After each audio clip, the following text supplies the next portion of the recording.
getting closer to finishing the program, and some people are starting to share that they're struggling a little bit this phase with staying on point with the nutrition. And so first of all, I just want you to know that, like I said, I've seen it before. It doesn't make you bad. It doesn't make you a failure. There's no judgment on it.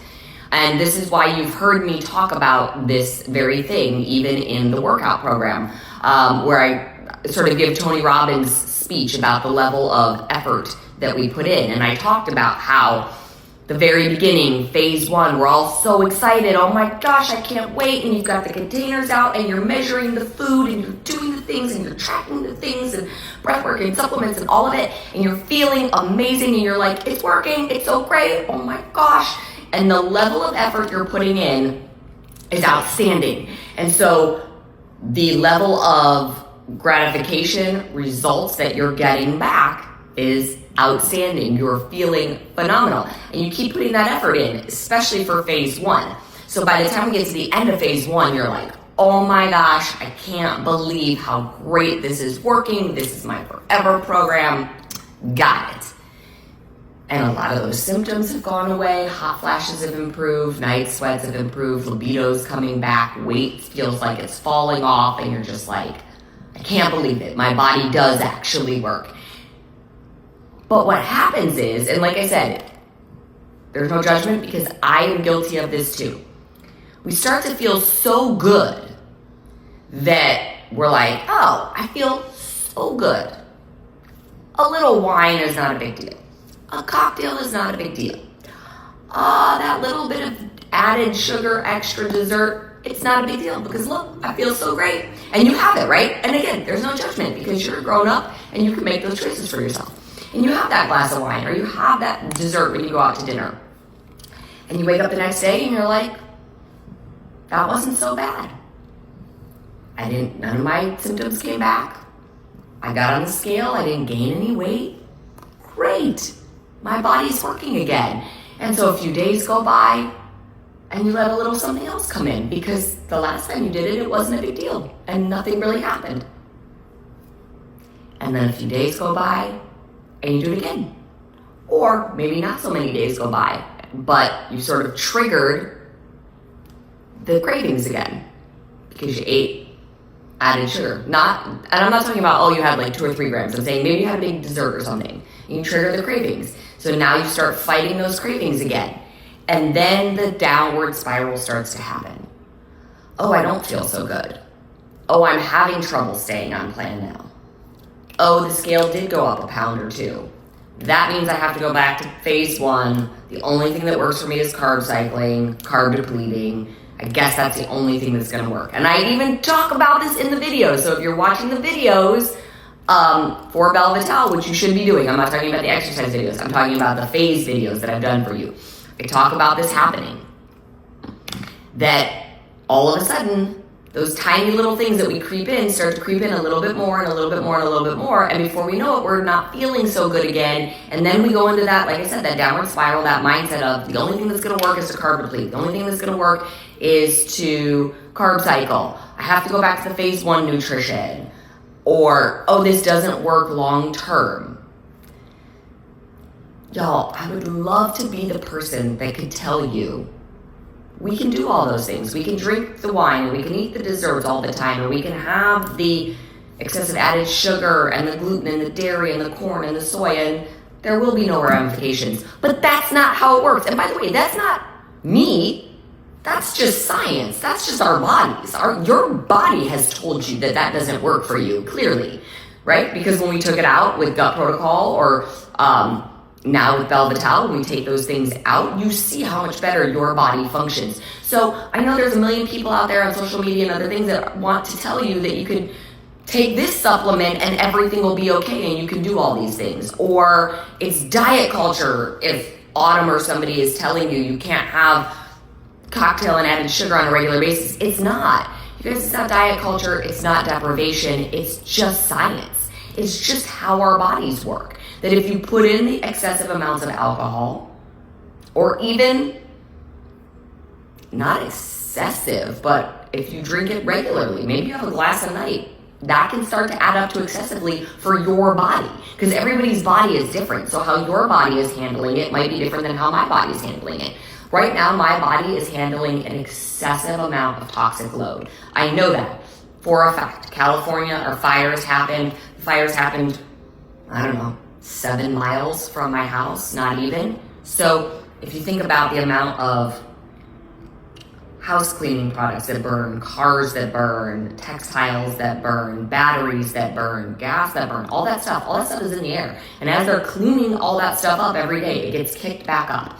I know, I feel it in my nose. I see it every morning when I blow my nose. It's something we've been talking about. One of the experts I follow that lives here did a whole video about having somebody come out and check the air quality and all that. It's twice as bad as it normally is here in LA. So I know, I'm going on that rant to say, I know my body is handling an excessive amount of toxic load right now, which is why I'm doing things like my lemon water with apple cider vinegar. I'm using my sauna every single day. So I'm not gonna put more stress on my body by drinking alcohol regularly or eating excessive sugar regularly or staying up really late, because that's only gonna make it harder for my body to function properly. So here's the best advice I can give you. Stop looking at it as like a short-term change that you have to make. That's why I always talk about it being a lifestyle change. And we're going to talk about maintenance. I'm going to probably talk about that either end of this week or start of next week, because obviously, we're getting closer to the end of the program. So I will talk about maintenance and what we're going to do and different options that you have, right? Because there's not just one way to do this. Bioindividuality. So we will talk about that. But no matter what, it has to be a lifestyle. It has to be a mindset shift. This has to change in order for this to change. So when you go to make maybe that not so healthy choice, you have to ask yourself why. Like, am I having an emotional response right now? Am I eating out of sadness? Am I bored? Am I angry? Am I frustrated or anxious? Am I doing it out of celebration, right? What can I do in place of that? Do I need this? Am I even hungry right now? What's going to happen if I go back to those old eating habits? Ask yourself that question. Truly ask yourself that question. Write down your answer. What's going to happen if I go back to those old eating habits? What symptoms have improved for you since starting Belle Vitale? Make a list and really think about it. Like, think deep about it. Like, not just hot flashes and night sweats and low libido and weight. Like, those are sort of 4 main ones that we talk about. But mood, sleep quality, energy. What's your hair like? Because I know a lot of people don't even realize this, but excessive hair loss, that can be hormonal imbalance. Skin conditions, right? Melasma, all that can be hormone imbalance. So how are those things feeling? What's your cycle like? Has your cycle regulated more? All these things, make a list. Those are the things that have improved from following the program. So what's going to happen if you go back to old ways? So you make a list of all the things that have improved, and then make your list of what's going to happen if you don't continue on this healthy lifestyle. And then you have that tangible piece of paper to look at. So when you're about to make those choices, you could say, is this a choice I want to make right now? And by the way, it might be. I talked about it before, about the fact that I went to Napa for the weekend. I drank the wine. We did one wine tasting that had chocolates paired with it. I ate the chocolate. I made that conscious choice for that weekend. Yes, some hot flashes came back, not horribly, and they went away after a few days, but they came back. I knew they would. That was my choice to go enjoy that weekend. And since I've been back, there's no alcohol, there's no excessive added sugars or desserts, because that's also my choice, is to come back and get right back on my plan and right back to it and right back to feeling good. But I don't make those choices every single weekend. If I made that choice every single weekend to do that, then I would be backpedaling. I wouldn't be able to maintain my forward motion. So there's got to be more time between those choices. I think that's the biggest thing that I hope that we can learn and realize, is that it's not that you can't ever have it. It's that we need more time between how often we have it. So if it can be a special occasion, okay, going out to dinner, date night, or dinner with friends, and I'm going to choose to have one drink, one cocktail. don't have 2 or 3. Or you have the dessert but not the cocktail. But when we start doing all of those things all at once, it becomes much harder to manage. So I hope this helps, if you're somebody who's been struggling to sort of stay on point. Don't start making up your own rules for the program. Don't start trying to change things around. Don't think you need to go back to carb cycling and carb depleting while we're still, some are in phase 2, some are in phase 3, while we're still working through the phases of the program. Pick back up right where you left off. That's how you get right back on track. It's what is the next action I can take to get back on track right now? Not tomorrow, not next week. It's what can I do right now to move in the direction of my goals? I've said this before. Maybe it's drink a glass of water. Maybe it's take a walk. It's not out of punishment. It's to do something. It's to take your power back and do something that moves you in the direction of your goals again, of feeling your best. So it could be a 10-minute walk. Like I said, glass of water if you've maybe had too much salt or sugar, flush it out.